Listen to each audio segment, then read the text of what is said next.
சில ஹோமங்களில் முக்கியமானது ஹோமங்கள் எதுன்னாக்கா, இப்போது அப்பாவுடைய நட்சத்திரத்திலே பிள்ளை பிறந்தான்னா அவ்வளோ விசேஷம் இல்லை. சிரார்த்தங்களை விட்டால் பிரயோஜனமே இல்லை. இதெல்லாம் சிரார்த்தத்தினுடைய தவறுதலாலே ஏற்படுறது தான். விசாக நட்சத்திரத்துக்கு மதுரை பக்கத்தில் சோழவந்தான்னு ஒரு சனி இருக்குது, அங்கே போயிட்டு வான்னு இருக்குது. கிருத்திகை பரணி நட்சத்திரத்துக்கு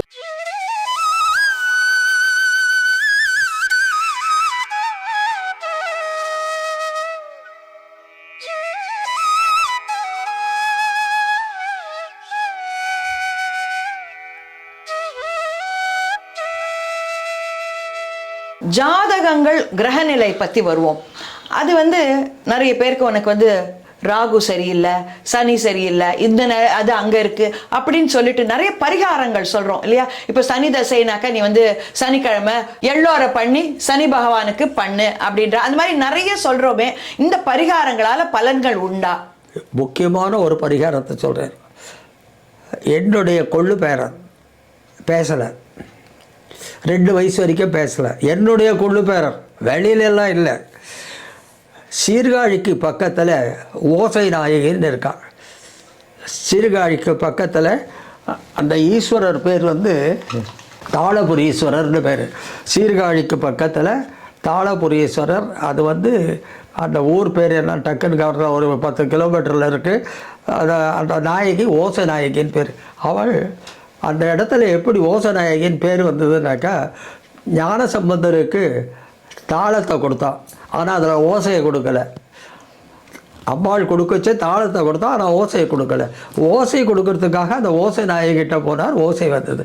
ஸோ என் குழந்தை, என்னுடைய பேத்தியை எல்லாரையும் அங்கே போய் அபிஷேகம் பண்ணிவிட்டு எல்லாம் பண்ணிவிட்டு இது மாதிரி பண்ணுவாங்கன்னு இப்போ விசில் அடிச்சுன்னு பாடிட்டு இருக்கான் ரம்யா. இதே மாதிரி பல பேருக்கு நடந்திருக்கு. அதே மாதிரி சில பரிகாரங்கள் சொல்லச்சே ராகு கேத்துவுக்குள்ளே கிரகங்கள் அடைஞ்சிருக்கும். லக்னமும் சேர்ந்து அடைஞ்சிருந்தால் தான் கால சர்ப்பதோஷம். லக்னம் வெளியில் இருந்தால் கால சர்ப்பதோஷம் இல்லை. அந்த கால சர்ப்ப தோஷத்துக்கு முக்கியமான இடம் இங்கே ராகு கேத்து இங்கே சொல்கிறா. பட் காளஹஸ்தி தான் ரொம்ப முக்கியமான க்ஷேத்திரமும் ஆந்திராவில் இருக்குது. அங்கே போய் கால சர்ப்ப தோஷம் பரிகாரம் பண்ணிவிட்டு அங்கேருந்து நேராக ஆற்றுக்கு வந்துடணும். வேறு கோவில்லாம் சுற்றிட்டு பிக்னிக் அடிக்கக்கூடாது. அது மாதிரி பண்ணுறவாளுக்கு நிறைய, எனக்கு தெரிஞ்சு ஒரு பிரிண்டர், ஒரு இங்க் மேனுஃபேக்சரர் கால சர்ப்பதோஷத்துக்கு பண்ணிட்டு இன்றைக்கி அமக்களமாக அவர் குடும்பம் இருக்குது. ரொம்ப நல்லா இருக்குது. சில பரிகாரங்களில் நம்ம சொல்கிற பரிகாரங்கள் மொத்தமே தெய்வீகமாக இருக்கணும். நான் மந்திரம் பண்ணுறேன், நீ தாயத்து கட்டுறேன்னு வேணால் அது பரிகாரம் அல்ல. பரிகாரம்ன்றது க்ஷேத்திரத்துக்கு போடும். ஏன் க்ஷேத்திரங்கள் அத்தனை இருக்குது? ஏன் ரிஷிகள் முனிவர்கள்லாம் அத்தனை க்ஷேத்திரங்கள் போடலாம்? அத்தனை திவ்ய தேசம்னு ஏன் பேர் வச்சுருக்கு? அங்கே சக்தி இருக்குது.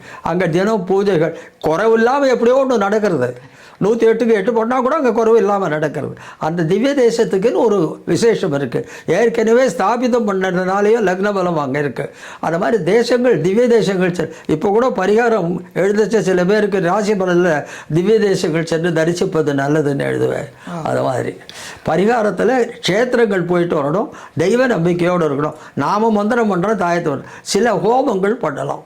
சில ஹோமங்களில் முக்கியமானது ஹோமங்கள் எதுன்னாக்கா, ஏக நட்சத்திர சாந்தின்னு ஒன்று இருக்குது. அது பண்ண தெரியணும். இப்போது அப்பாவுடைய நட்சத்திரத்திலே பிள்ளை பிறந்தான்னா அவ்வளோ விசேஷம் இல்லை. அதே மாதிரி அம்மா நட்சத்திரத்தில் பொண்ணு பிறந்தால் தப்பு கிடையாது. ஏன்னாக்கா பொண்ணு இன்னொருத்தரத்துக்கு போயிடுறான், பையன் அதே கோத்திரத்திரியில் இருக்கான். அதனால் அவளுக்கு ஏக நட்சத்திர சாந்தின்னு அந்த நட்சத்திர அதிதேவதையை ஆவாகனம் பண்ணி ஜபம் பண்ணி ஜலம் சேர்க்கணும். இதெல்லாம் தெரிஞ்சவா பண்ணணும். அதுக்கு வழிகாட்டுறதுக்கும் சரியான மனுஷனாக இருக்கணும். எனக்கு எல்லாமே வெரி ரேர் இந்த மாதிரி ஜபம் பண்ணுறது. எங்கேயோ தான் 6 வருஷம் 10 வருஷத்துக்கு தான் ஒன்றும் இதுதான் வேலைன்றது கிடையாது.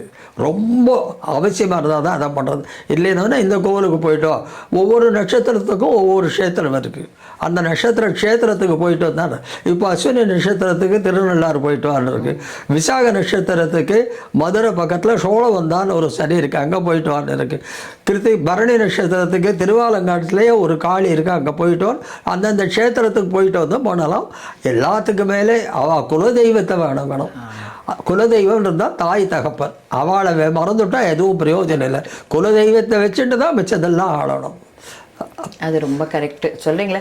குலதெய்வ வழிபாடு ரொம்ப முக்கியம். நம்ம இதுலலாம் சில பேருக்கு குலதெய்வங்கள் தெரியாமே போயிடுறது. அது தெரியாம போயிடுறது மாத்திரம் இல்லை, சில ஆத்துல மாமிகள் என்ன பண்ணிடுவோம், எங்க ஆத்துல தான் வழக்கம்னு மாத்திட்டு போயிடுவோம். அது மாதிரியும் உண்டு. எல்லாத்துக்கும் மேல ஒரே தெய்வம் திருமலை பெருமாள். அது வைஷ்ணவ சம்பிரதாயத்தில். இதில் எடுத்தனா முருகப்பெருமாள். ஏன்னாக்கா வாரியார் சொல்லுவார், எல்லா தெய்வங்களுக்கும் 2 கை, என் முருகனை கொத்தருக்கு தான் 12 கை அப்படின்னு சொல்லுவார். அதனால் திருமலை சீனிவாசன் எல்லாருக்கும் மேலே சூரியேந்து புதபோம வாக்பதி கேது துவிஷத் பிரதான தத்தாசதாச சரமாவதி ஸ்ரீ வெங்கடாச்சலபதே தவ சுப்ரபால். எல்லா கிரகங்களும் அவனை வந்தடைகின்றன. அகத்தியர் காலத்திலேயும் சீனிவாசன் அங்கே இருந்திருக்கார். அகத்தியர்கிட்ட போய் அவர் ஒரு பசுவை கேட்குறார். அப்போ அவர் கொடுக்கல. அதுக்கப்புறம் அவர் வந்து உடனே கோ இந்தா அப்படின்னார். கோ நான் பசு இந்தா கொடுக்குறேன். அப்போ தான் அவருக்கு கோவிந்தான்ற பேர் நிறைய வந்ததுன்னு சொல்லுவாள். ஓகே. அனைவருக்கும் வணக்கம். நமது ஸ்வாகதம் பிரபந்தம் குரூப் சார்பில் புனிதமான மார்கழி மாதத்தை முன்னிட்டு திருப்பாவை வினாடி வினா போட்டி நடைபெற உள்ளது. ஆண்டாள் அருளிய 30 பாசுரங்கள், அதன் அர்த்தங்கள் மற்றும் வைணவ சம்பிரதாயங்களை குறித்து உங்கள் அறிவை சோதிக்கவும், மேலும் பல புதிய தகவல்களை தெரிந்து கொள்ளவும் இது ஒரு அரிய வாய்ப்பு. இந்த வினாடி வினாவுக்கு எந்த வயதினரும் கலந்து கொள்ளலாம்.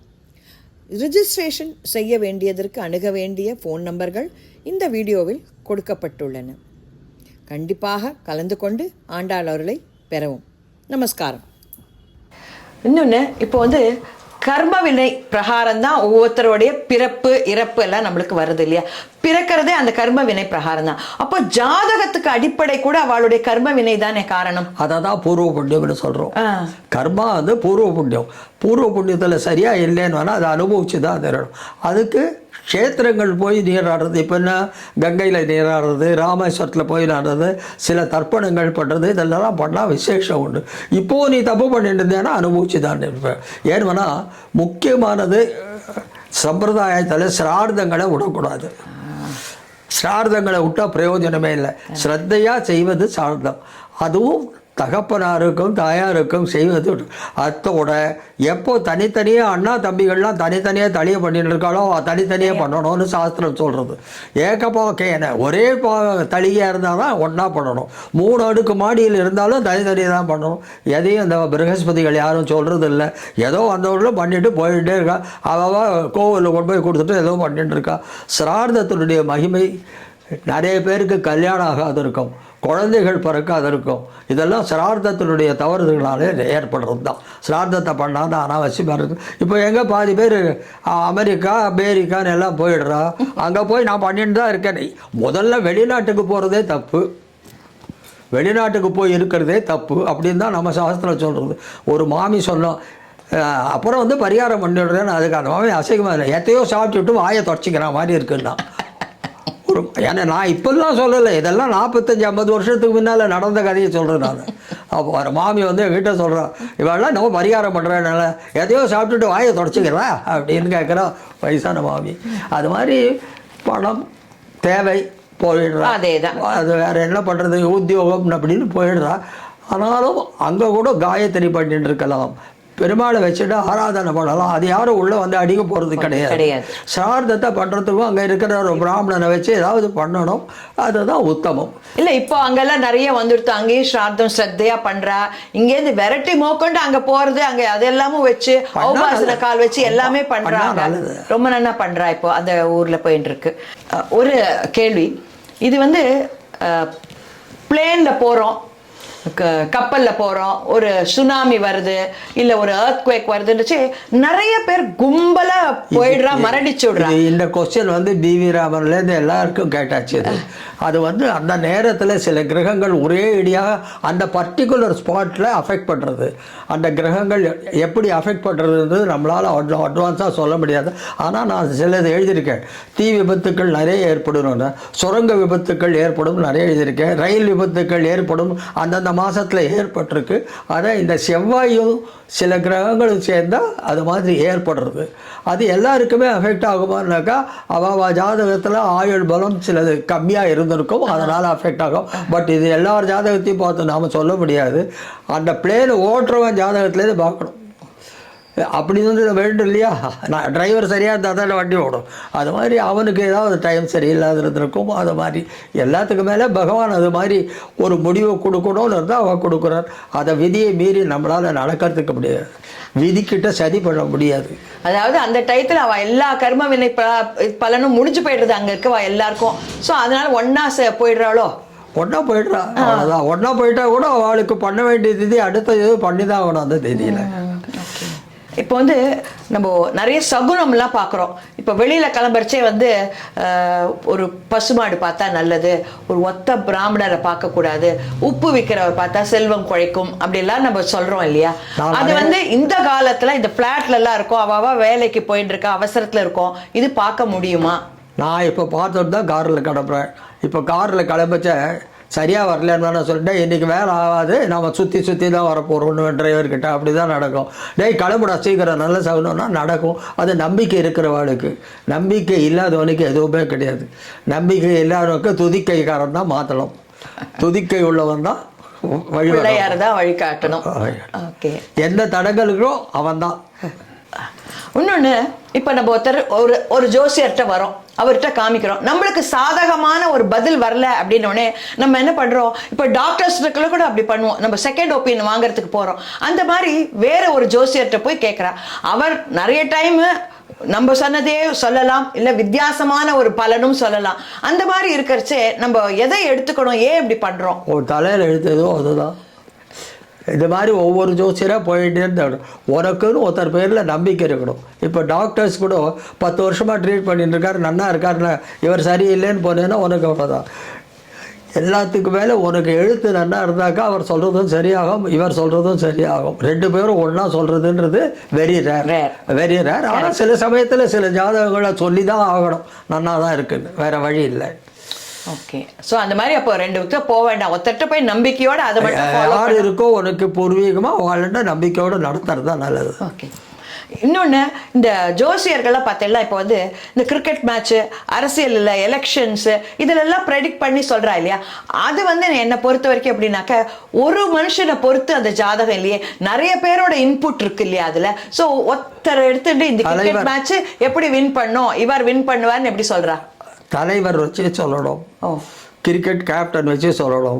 கிரிக்கெட் இந்தியா அடைச்ச என்ன டைமில் ஆடுறா, அவள் அடைச்ச என்ன டைமில் ஆடுறா அப்படின்னு வச்சுட்டு ஒரு அளவுக்கு சொல்லலாம். பட் எல்லாமே சொல்லிவிட்றேன்னு நம்ம பெருமை பண்ணிக்க முடியாது, எல்லாத்துக்கு மேலே வந்தான். Okay okay. அப்புறம் இது வந்து என்னை வந்து பர்சனலாக ஒரு கேள்வி, என்னை அஃபெக்ட் பண்ண கேள்வி. எங்கள் தாத்தாவும் ஒரு ஜோசியர், அந்த காலத்தில் ரொம்ப பிரபலமாக இருந்தவர் அவர். ஆனால் எங்கள் அம்மா வந்து கொஞ்சம் கல்யாணம் ஆகி அதாவது நாங்களாம் பிறந்த கொஞ்ச நாள்லேயே அடிக்கடி உடம்புக்கு சரியில்லாமல் ரொம்ப படுத்து அவஸ்தைப்பட்டு இருந்தா. எங்கள் தாத்தால ஒன்றுமே பாதகம் இல்லை, ஜாதகத்தில் நன்னா தான் இருக்க, ஒன்றும் பாதகம் இல்லை அப்படின்னே சொல்லிட்டு இருந்தேன். ஆனால் எங்கள் அம்மா ரொம்ப சீக்கிரமே இறந்து போயிட்டா, 42 வயசுக்குள்ளேயே. நான்லாம் ரொம்ப சின்னவா அப்போ எங்கள் தாத்தாட்ட நான் ஒரு கேள்வி கேட்டேன். ஒன்றும் இல்லைன்னு சொன்னியே தாத்தா, இப்போ அம்மா இதுவாயிட்டாலே உனக்கு தெரியலையா ஜாதகத்தில் அப்படின்னு கேட்டேன். அவர் ஒரே ஒரு பதில் தான் சொன்னார், இல்லைம்மா எனக்கு கண்ணை மறைச்சு எடுத்து எனக்கு தெரியல அப்படின்ற மாதிரி சொன்னார் அவர். அதாவது சொந்தக்காரர்களுக்கு பார்க்க கூடாதா, இல்ல பார்த்துட்டு அவர் சொல்லலையா?